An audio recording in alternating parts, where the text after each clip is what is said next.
Olá, boa noite. Essa semana, no dia 15 de maio, é o Dia Internacional da Família. E eu estou aqui com a minha família para poder falar um pouquinho sobre família. Eu estou com a presença do meu esposo, Daniel. Primeira vez que ele aparece no meu canal, presença ilustre. As figurinhas carimbadas, a Caterine e Cauã, que sempre aparece. Vem, Caterine, você não vai falar?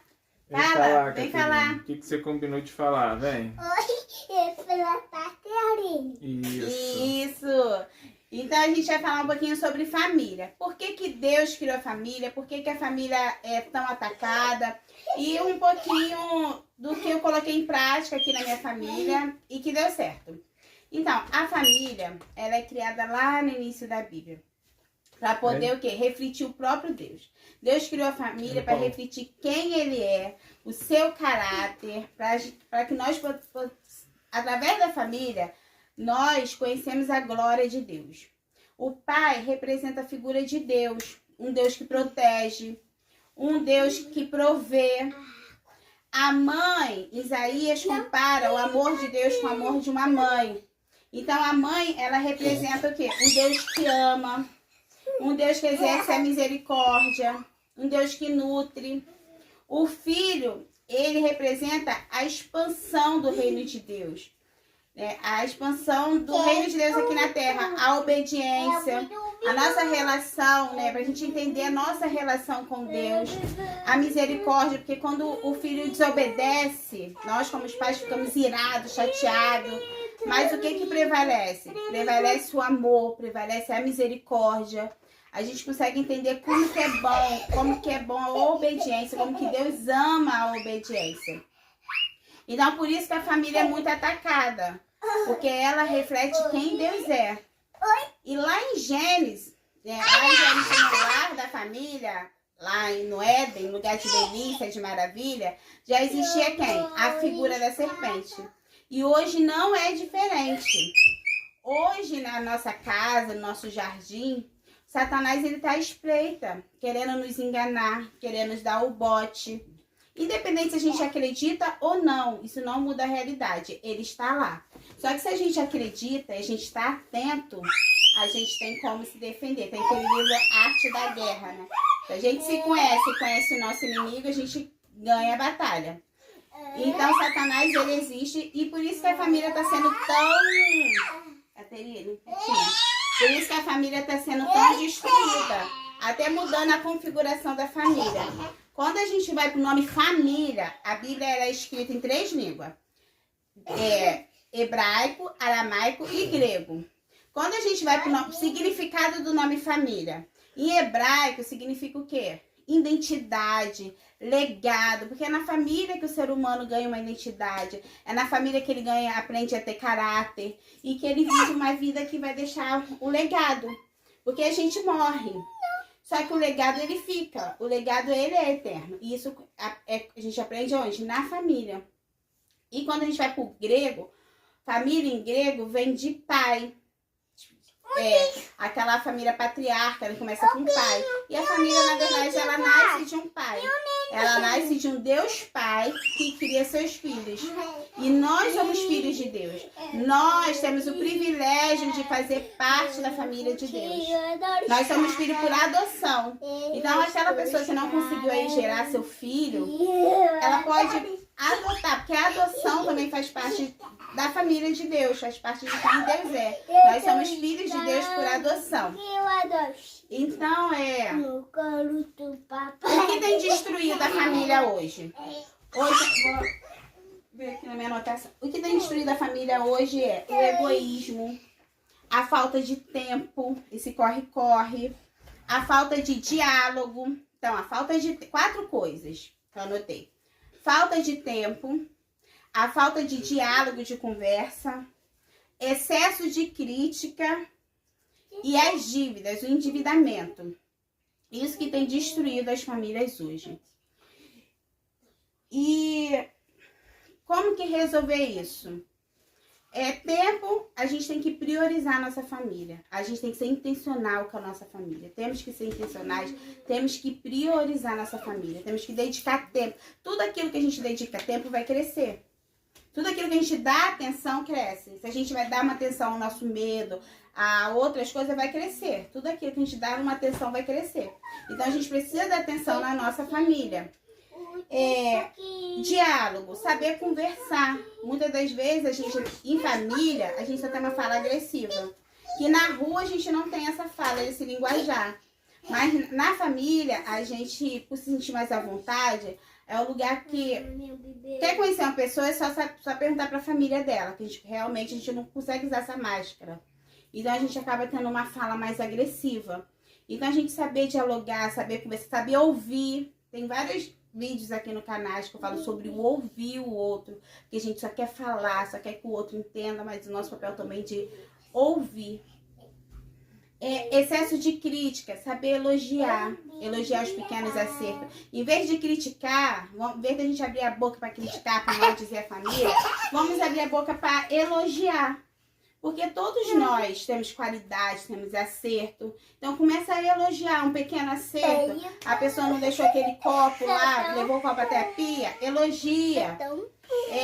Vê aqueles pequenos acertos, então a gente vai sempre elogiando. E as dívidas, né? Hoje a gente quer viver uma vida muito de aparência, também as coisas muito difíceis, tá tudo muito caro. E as dívidas têm consumido muito a família. Peraí, a minha mãe tá falando.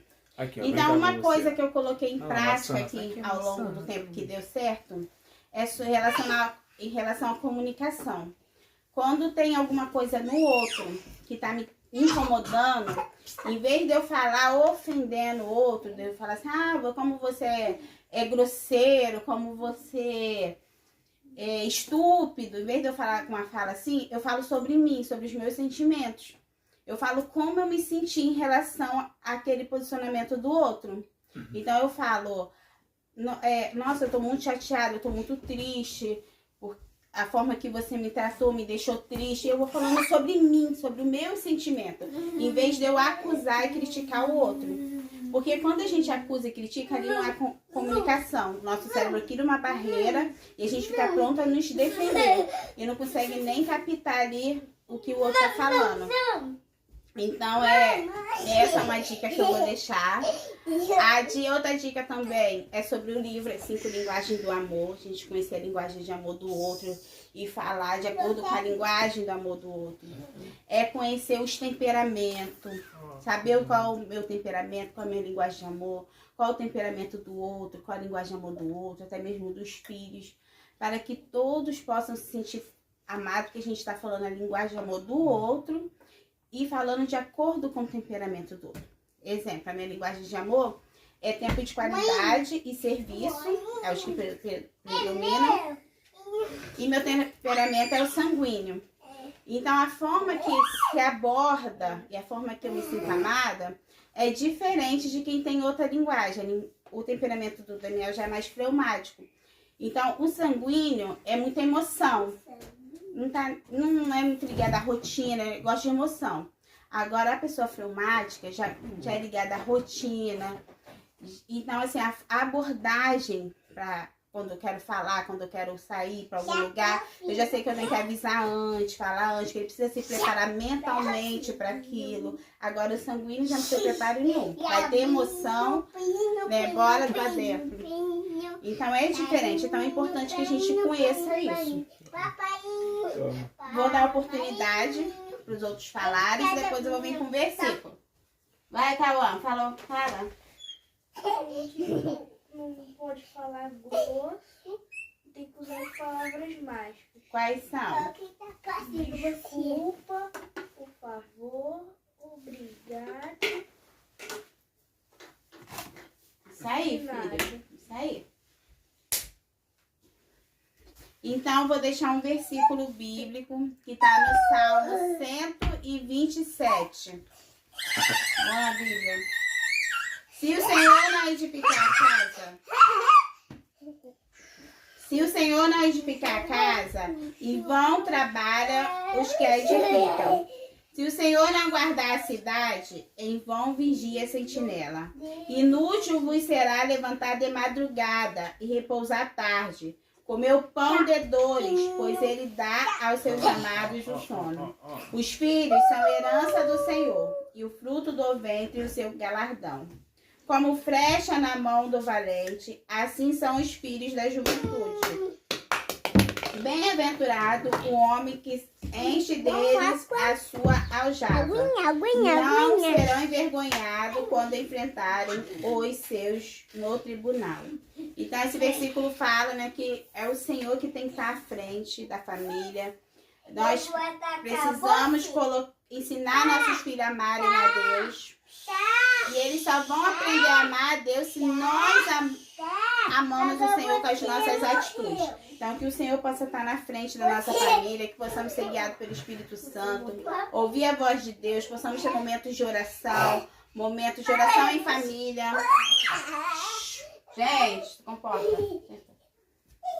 Outra coisa que a gente faz muito aqui em casa é fazer as coisas juntos, orar junto, ler a palavra junto, se alimentar junto. Uau, o que está acontecendo? Se alimentar junto. E minha família é essa aí. Eles são crianças bagunceiras. Gente, tem que ser intencional. Tem que ser perseverante. Porque tem que ser intencional e perseverante. Porque fácil não vai ser. Mas os resultados são eternos. Os resultados não vão ficar somente aqui na minha família. Vão ficar na minha geração. Vai ser uma mudança de geração, né? A minha família, eu vou declarar aqui que minha família é bendita no Senhor. Eu e minha casa serviremos ao Senhor. Graças a Deus, na minha casa nós servimos ao Senhor. Nós amamos a Deus, nós estamos deixando esse legado para essas crianças. Eu profetizo que quando eles crescerem, eles vão continuar na presença do Senhor. E aqui a palavra que eu li fala que os filhos vão ir além, são como flecha. Então eles vão alcançar muito mais coisa que nós não alcançamos. E a flecha, além dela ir além do que a gente está, ela é intencional. A gente não lança essa flecha por aí. A gente olha, mira para onde a gente está lançando essa flecha. Então a gente tem que estar atento, temos que ser intencionais com essas crianças. Precisamos estar atentos, eles precisam ser nossa prioridade. Então, obrigada aí pela oportunidade. Espero que a sua família venha a ser abençoada. Famílias têm desafios, assim como aqui em casa tem muitos desafios. Mas em Deus a gente vence todos os desafios. Não existe um desafio até hoje que nós não vencemos. E são muitos aí que aparecem. Mas nós temos vencido e vamos continuar vencendo. Aqui, mostra pessoal aqui seu batom. Tá bom. Então, que a sua família possa ser também uma família abençoadora. Que Deus possa abençoar. Em nome de Jesus. Dá tchau, Caterine. Tchau. Tchau. Tchau. Vai.